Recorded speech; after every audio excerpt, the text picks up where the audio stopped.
There's an air of expectation as we get set for this match number 8. Now, it's nice and cool, and again, we are getting prepared for an important encounter. We're using pitch number 2, the pitch that was used for the first 2 matches. And because of this movement, we still maintain that even square boundary, 66 meters in length.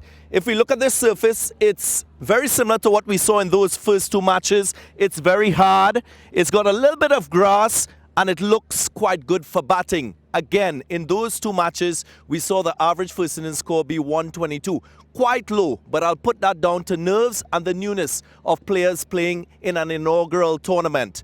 Now, what we've seen from the tournament so far, we've seen fast bowlers dominate in terms of wicket taking. A lot of that has to do with the swing early on. So if you're a batter, you've got to try to negate that threat. How do you do that? You either wait for the latter part of the power play or you use your skills to counter the bowlers. The other thing too, the spinners, they've had better economy rates than the fast bowlers. Only 6.7 as against 8.2 to the seamers. So captains, there's a little secret for you in terms of your bowling changes. And that's because of captains using their spin bowlers with the older ball and later in the innings. Also bowling straighter wicket-to-wicket lines. Quite crucial for wicket taking with the spinners.